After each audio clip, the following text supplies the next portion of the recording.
Bismillahirrahmanirrahim. Assalamualaikum warahmatullahi wabarakatuh. Anak-anak kelas 8 SMP Pupuk Kujang, kita ketemu lagi di proses pembelajaran dengan Pak Angga.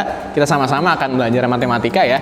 Nah, Bapak berharap kalian semua dalam keadaan sehat.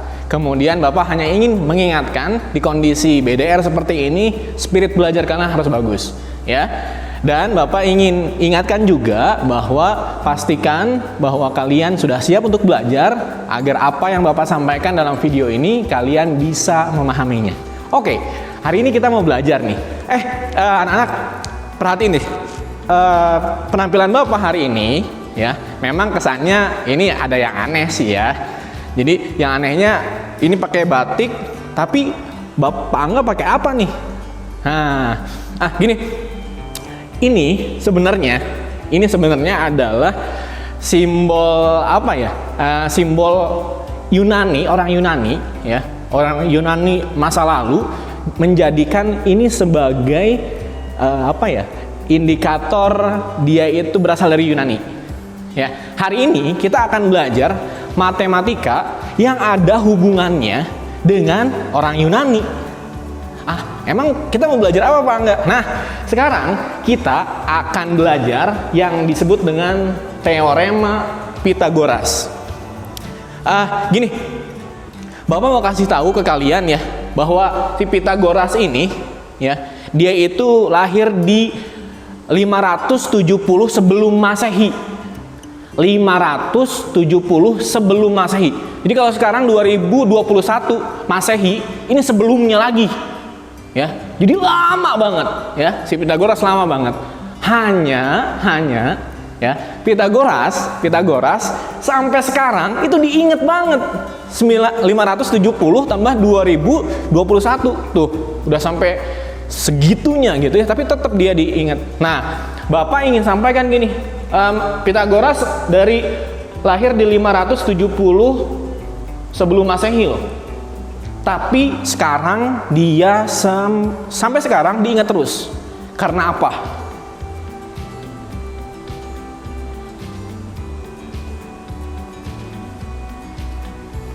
Karena ilmunya, karena pemikirannya.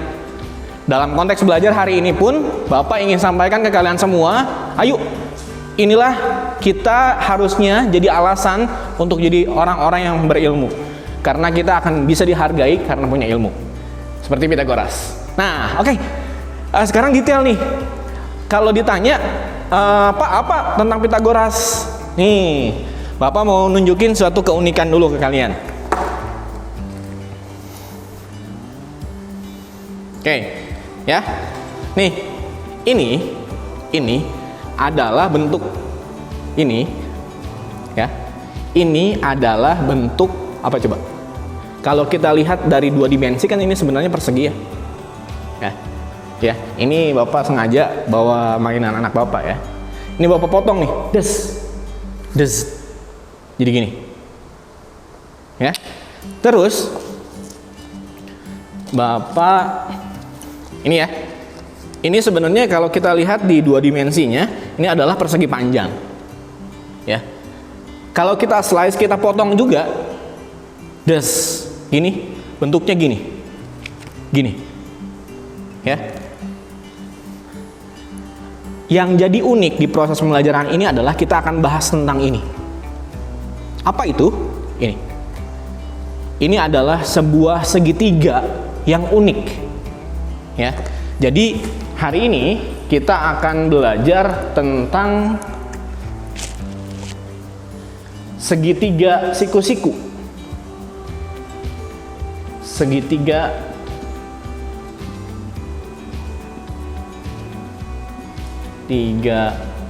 siku. Nah, sekarang kita lihat yuk, apa sih karakteristik dari segitiga siku-siku? Segitiga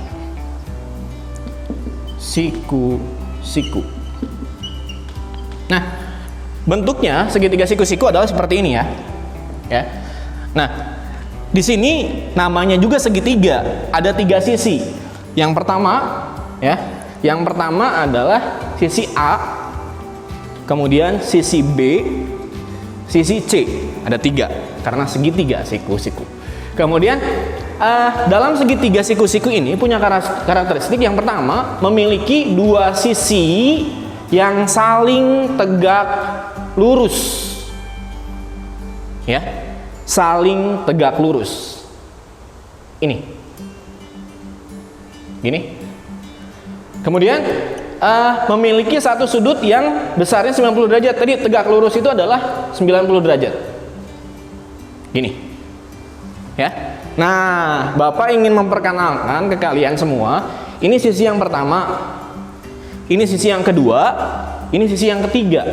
Nah, biasanya yang ini ada nama khususnya. Apa? Kita bilangnya, bahkan si Pythagoras ini yang bilangnya ya. Ini adalah hipotenus. Hipotenus. Ya.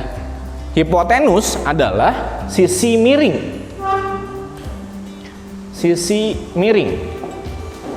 Dan sisi yang paling panjang. Yang paling panjang. Dan satu lagi, selain pembedanya adalah sisi yang miring, kemudian sisi yang paling panjang, dan dia ada di depan siku-sikunya. Sisi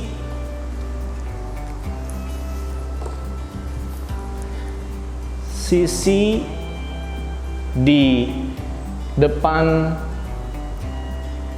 siku-siku. Nah, ini disebut dengan siku-siku ya. Gitu ya. Jadi ada hipotenus yang merupakan sisi miring, kemudian sisi yang paling panjang dibandingkan sisi yang lainnya, dan sisi yang selalu ada di depan siku-sikunya. Itu ya. Ini terkait dengan segitiga siku-siku. Nah, sekarang gini, kalian perhatikan deh. Ini sisi hipotenus itu adalah C. Kemudian sisi yang lainnya adalah A. Kemudian yang sisi yang kedua adalah B. Pythagoras bilang bahwa 3 hal ini kita bilang dalam teorema Pythagoras. Bentuknya seperti apa? Kita bisa menuliskan teorema Pythagoras itu adalah C kuadrat sama dengan A kuadrat ditambah B kuadrat. Ini yang harus kalian cermati. Tapi awas, yang jadi penting adalah tentang hipotenus, sisi miringnya.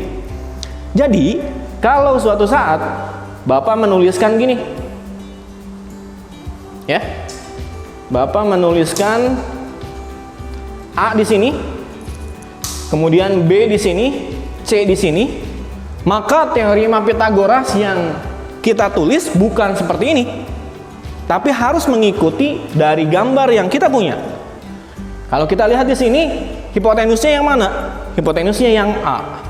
Maka teorema Pythagoras untuk gambar ini adalah A kuadrat sama dengan B kuadrat ditambah C kuadrat. Ya. Jadi yang harus kalian cermati adalah hipotenus atau sisi miring kuadrat adalah penjumlahan sisi-sisi yang lainnya. Begitu ya. Itu tentang teorema Pythagoras. Nah, sekarang timbul pertanyaan gini. Kita bisa menuliskan bahwa C kuadrat itu secara matematis kan sebenarnya gini ya. C dikali C. A itu adalah A dikali A. B itu adalah B dikali B.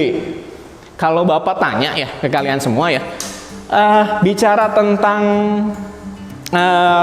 bangun datar gitu ya, yang cari luasnya dengan dikalikan angka yang sama, itu adalah apa coba?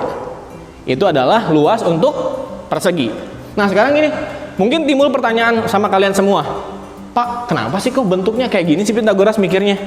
Nah, kan Bapak udah pakai ini ya, pemikiran Bapak kayak Pythagoras, jadinya pasti bisa jawab. Nah, oke, ya. Sekarang Bapak akan buktiin. Buktiinnya gini. Misalnya nih ya, kan ini adalah bentuk luas ya. Ini bentuk luas, ini bentuk luas. Luas apa? Luas persegi. Nih, Bapak punya persegi yang pertama. Ini persegi ya. Luas perseginya sebenarnya ngitungnya gimana sih Pak? Nah, Bapak udah digini ini, biar mudah untuk kalian semua. Misalnya nih ya, ini kan panjang kesininya 3, panjang kesininya kan 3. Luasnya adalah 9. Ini, ya. Segitiga, luas persegi ini akan Bapak tempel.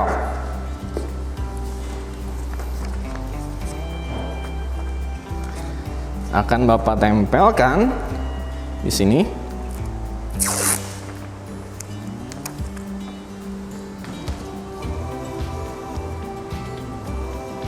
Di sini ya. Kemudian biar tidak jatuh, Bapak akan tempelkan lagi.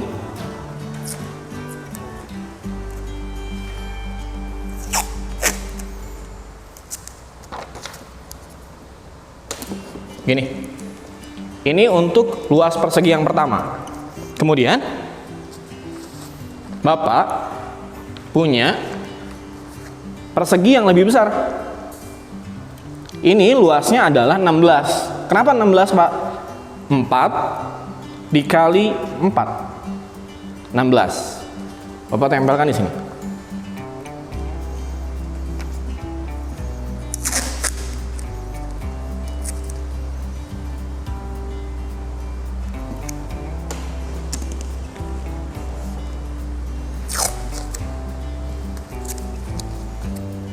Tempelkan di sini. Oke.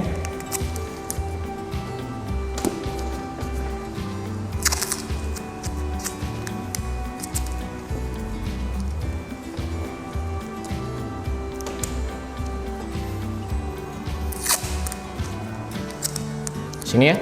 Bapak tempelkan gini. Nah, ternyata ini luas persegi yang pertama 3 ya. 3 kali 3 yaitu 9. Kemudian luas persegi yang kedua adalah 4 kali 4. Ternyata kita kan bicara yang miringnya ini bisa diprediksiin. Apa? Bapak punya luas persegi yang lainnya. Ini. Ini adalah luas persegi yang ukurannya adalah 5 kali 5. Dan uniknya kalau kita tempel ini pas gini ya. Kebetulan Bapak punya asisten Mutiara ya. Nah, Mutiara bisa bantu untuk menempelkan yang ini di sini aja Bu. Oke. Sama di sini.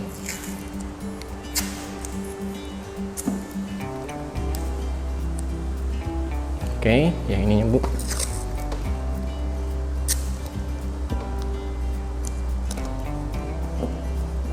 Oke, dan yang di sini.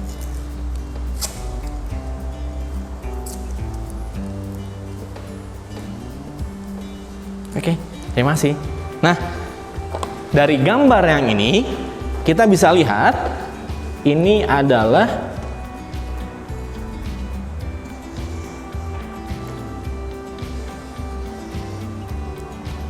sebuah segitiga siku-siku ya. Artinya apa? Panjangnya ini berapa nih? Panjangnya berarti dari sini sampai sini ini 3. Panjang yang ini itu 4 ya, dan yang ini 5. Kalau kita gambarkan ulang, kita akan lihat seperti ini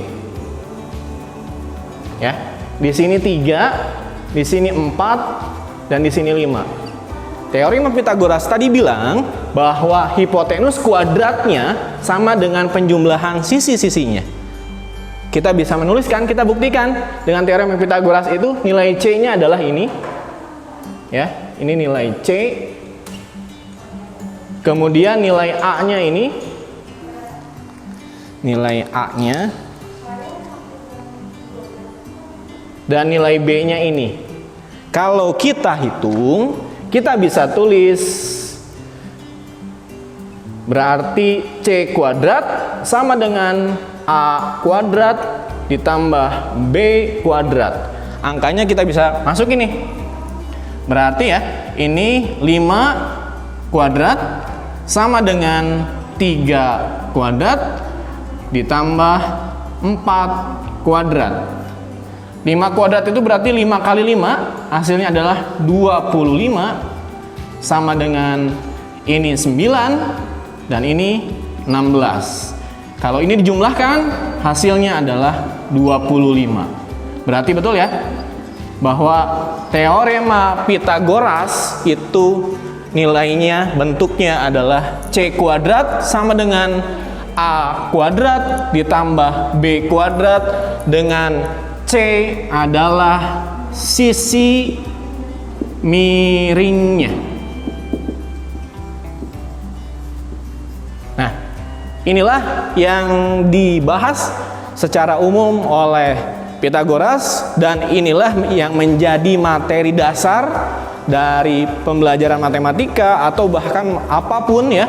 Banyak banget aplikasi yang diterapkan dari teorema Pythagoras ini. Mudah-mudahan apa yang Bapak sampaikan dalam kesempatan ini bisa kalian pahami dan bisa bermanfaat untuk kalian semua, dan tetap semangat belajar. Demikian, wassalamualaikum warahmatullahi wabarakatuh.